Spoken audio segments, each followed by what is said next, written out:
The hours slip slowly toward dawn. Holly and David watch the sleepers sleep, but the Dreamkeeper still hasn't decided if he's ready to set them free. On a night like this, they seem so peaceful, as if nothing is wrong in the universe, as if nothing needs to be changed but can just be left the way it is. Yeah, it's almost as if they are our children and we don't have the heart to wake them up for school. But sometimes it is as if a strange, unsettling wind is blowing through the collective psyches of their hibernating souls, lightning streaks in sinister skies. Images of crows perched on fence posts, crowds huddled, frightened at cliff edges, a field of enormous mushrooms turning dark red in the sun. Yes, perhaps because a stellar storm is kicking up. A sunspot flaming out into space that in certain seasons could cause the glory of the aurora borealis, but in these hours, somehow only making the darkness more tangible.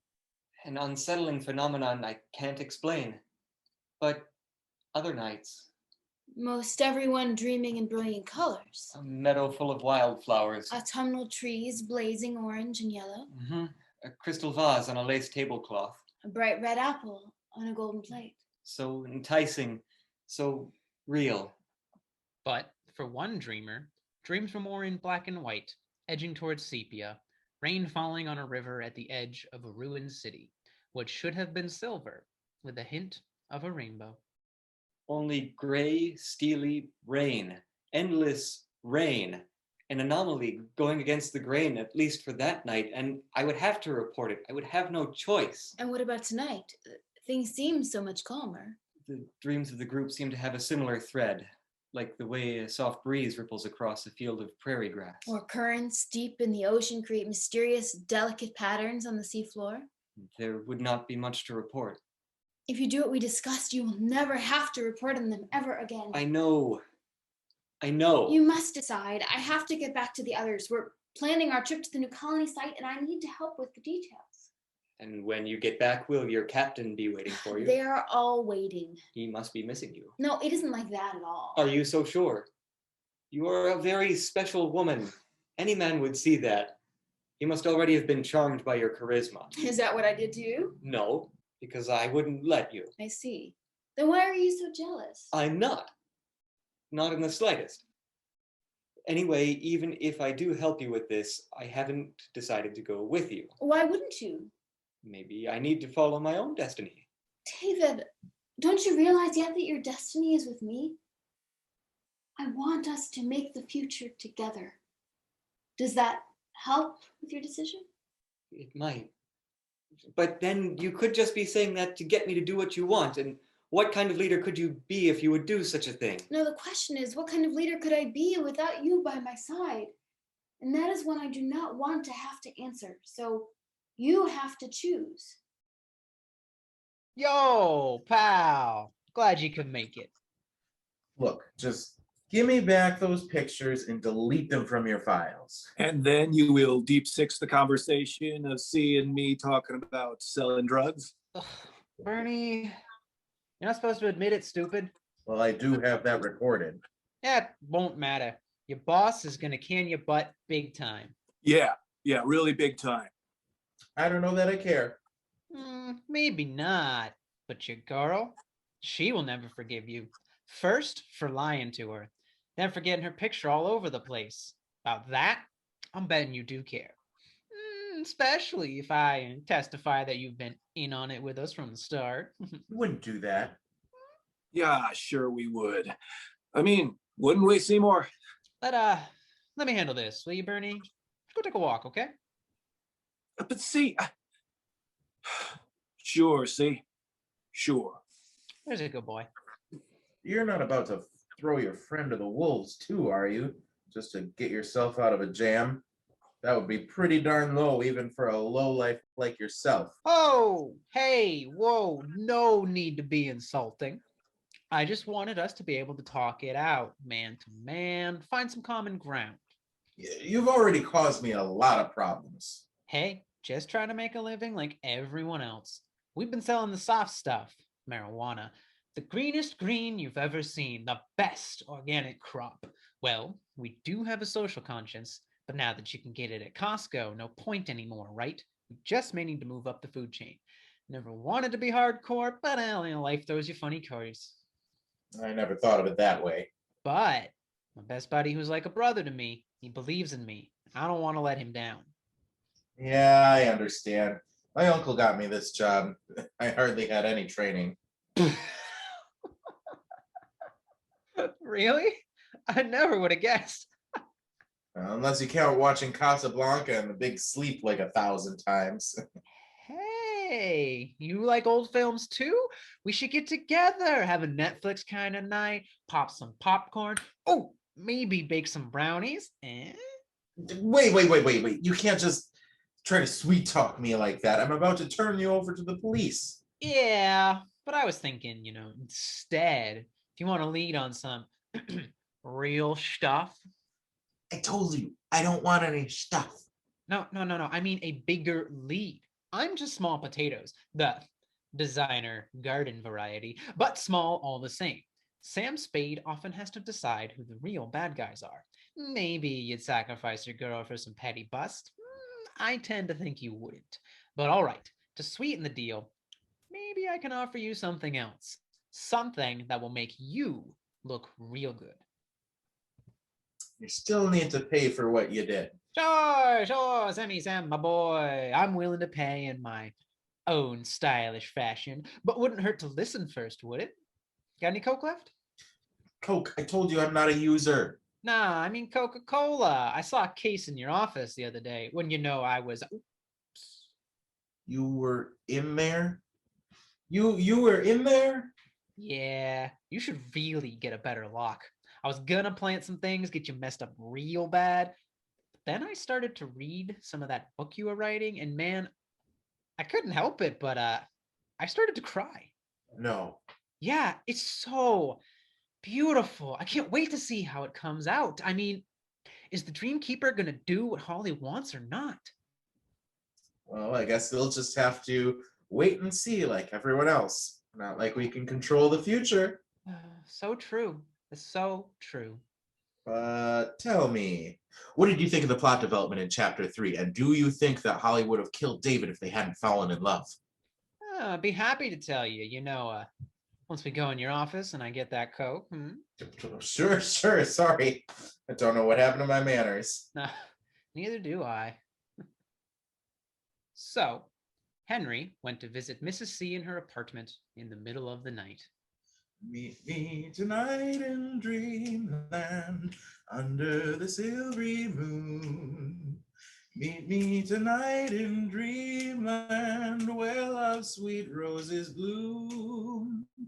Come with the love light gleaming in your dear eyes of blue. Meet me in dreamland, sweet dreaming dreamland. There may your dreams come true. Meet me tonight in dreamland under the silvery moon. Meet me tonight in dreamland where love's sweet roses bloom. Take that. I will. They sat up together for hours, playing Kaluki, a card game like Rummy.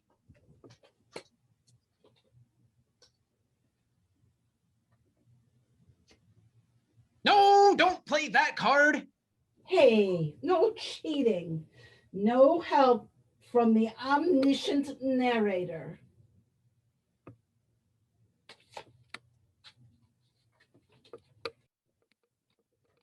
Darn it, I should have known that you had that 8 of hearts. I win again. That's 5 peanut butter cookies and 8 chocolate pieces. What a haul. Then, without warning, they suddenly heard it. The vague mechanical ratcheting and thumping sound she had sworn she'd been hearing for months from the apartment below. Grunk, grunk, grunk. Well, I'm not as good at the sound effects as Mrs. C, but you know what I mean. No, dear. I can do it better. Grunk, grunk, grunk. See? Yes, I see. Thanks.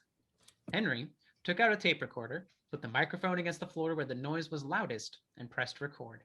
Is that all you are going to do?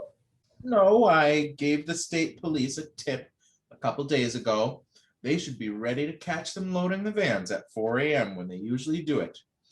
I also gave them the license plate numbers and the address of the guy in charge. How did you get their plate numbers? Where's the time for the handoff? Oh, a good detective never reveals his sources. Not even for some peanut butter cookies? The only way you're going to win any tonight. You are terrible at Kaluki.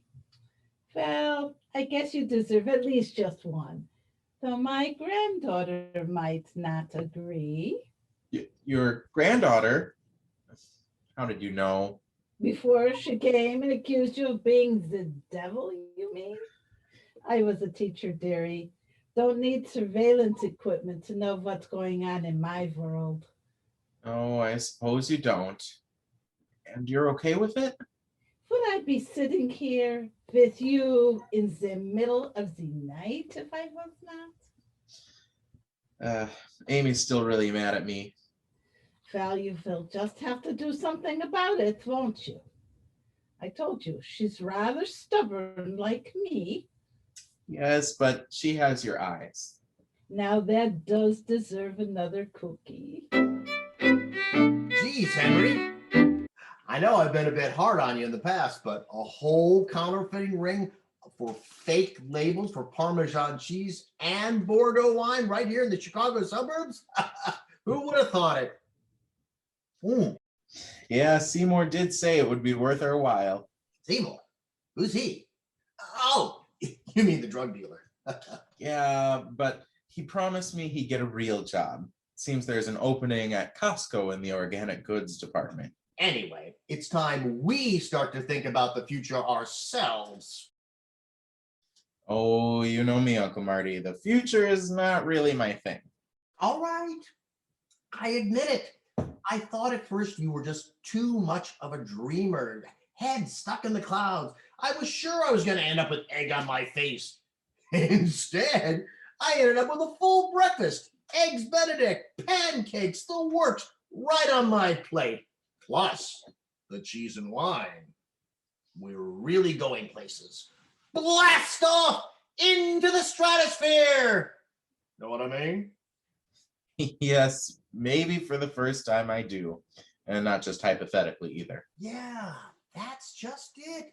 Theories are good and all that, but sooner or later you gotta test them out. And I can't think of a better co-pilot for the ride beside you, kid. Your methods are unusual, but they work.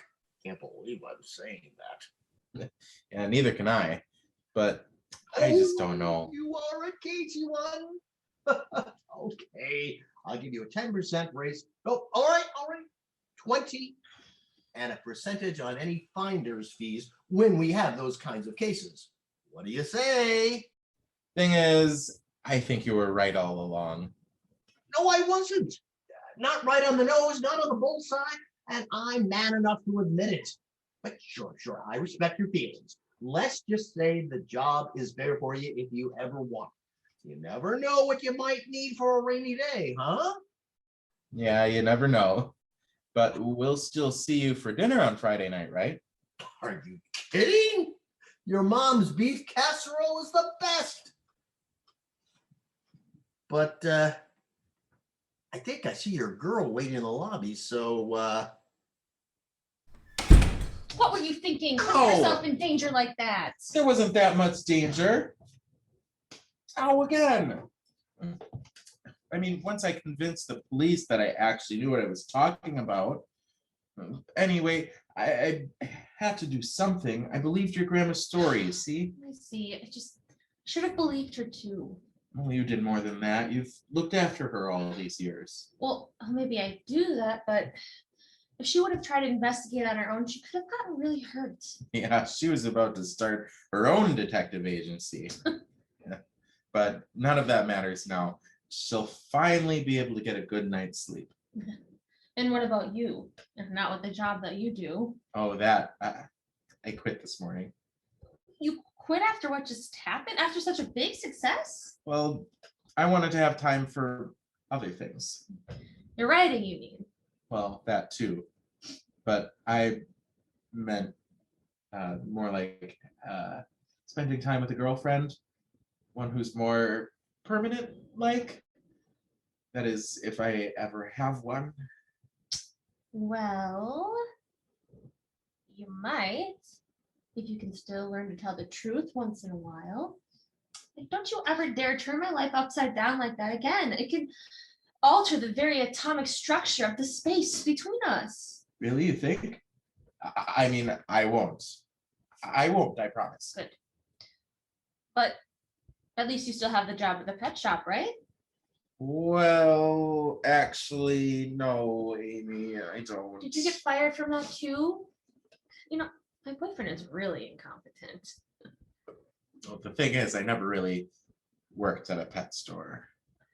Really? I can feel the atoms shifting already. Could you lie about that too? Well, yeah, I'm really allergic. I break out in hives all over. It's too bad because I finally got that poodle I wanted. And I thought you could help me take her for walks.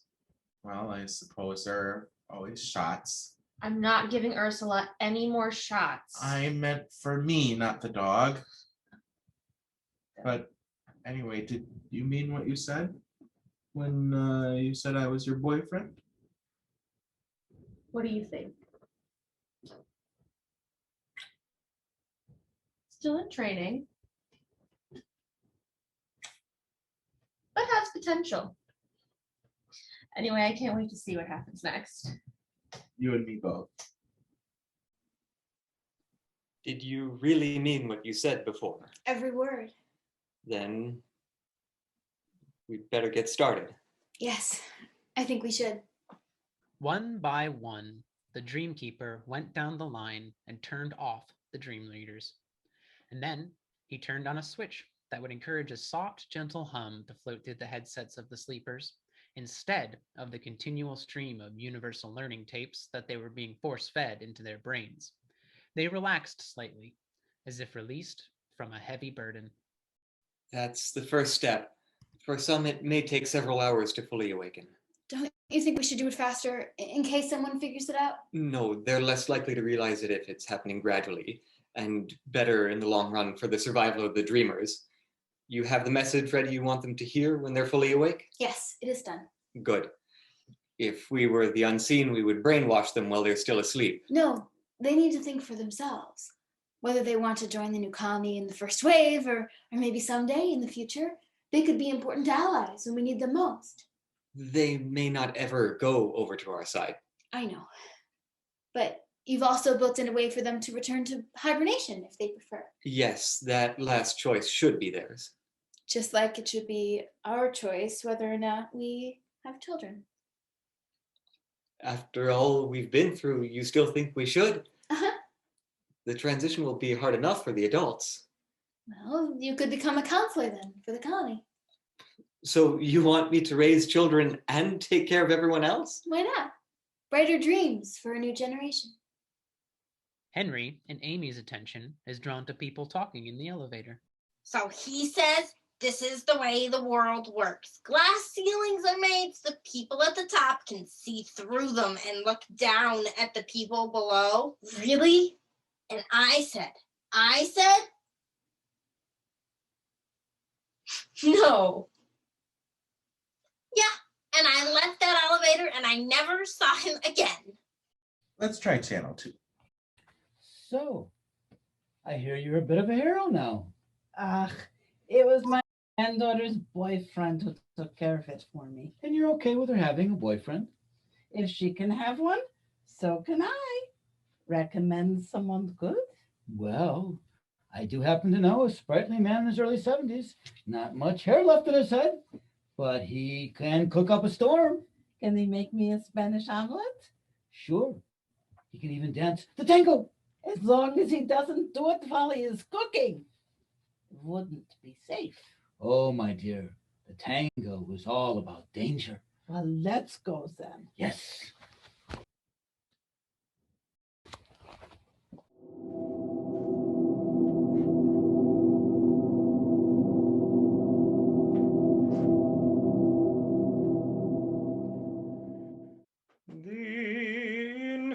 bright shining heavens rose, and I saw in the night uncountable angel stars showering sorrow and light. I saw them distant as heaven, dumb and shining and dead, and the idle stars of the night were dearer to me than bread.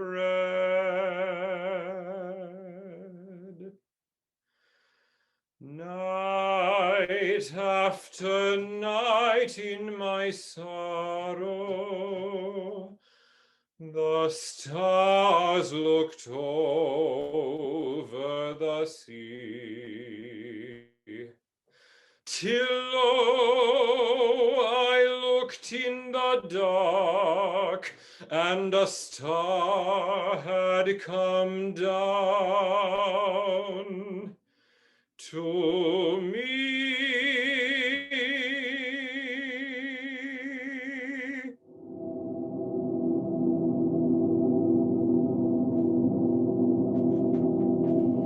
First time I saw you, when the light bulb in the elevator, suddenly blinked on and it was so cute over your head, even if you didn't know what you were doing.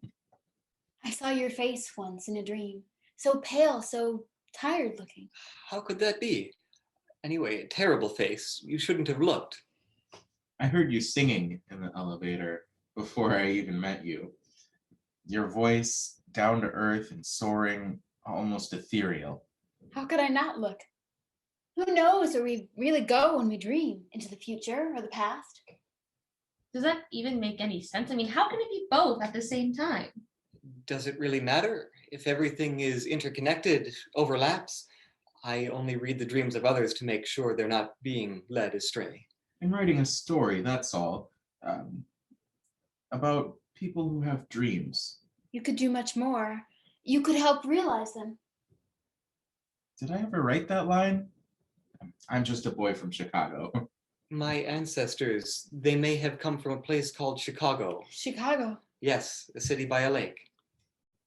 A place that could be home. Where the moon lingers on the water long after dusk. Henry, what was that? I don't know. Technology always gets more advanced, but sometimes it seems like we're going back to the days of party lines on the telephone, and you never know who's out there who might be listening or joining in. No, I thought you were the one listening to others. Hearing voices, and everybody says my grandma's crazy. Thanks a lot. Don't mention it. Anyway, I love my grandma all the same. Oh yeah? Then what about me? Well, oh, sorry. There's some static on the line. Please hold and I'll put your call through. Very funny. Well, maybe just a little. I mean, that is if we can both stay on the line, without any outside interference and not get our signals crossed. Well, madame, we can certainly try. Please do. The Dreamkeeper had chosen a new awakening. He and Holly were preparing to join the others working with the blue-eyed dreamer. Soon they would take a rocket to the distant colony that would be their new home. But the former Dreamkeeper couldn't help thinking that he would continue to dream for those sleepers who for so long had been his charge. Because by setting them free, he had awakened his own capacity to dream. But he knew also that freedom was not enough in itself. There had to be freedom for something. It was a matter of responsibility. It was a matter of nurturing that light of a better world, not through technology, but from the heart. He turned off his last monitor for the last time. He took Holly's hand, he closed the door, and they headed down the stairs. If enough people did this, attended to the present, the ones they can love or coalesce through kindness, maybe they would all have a chance. Even those dreamers. Even them. Even us.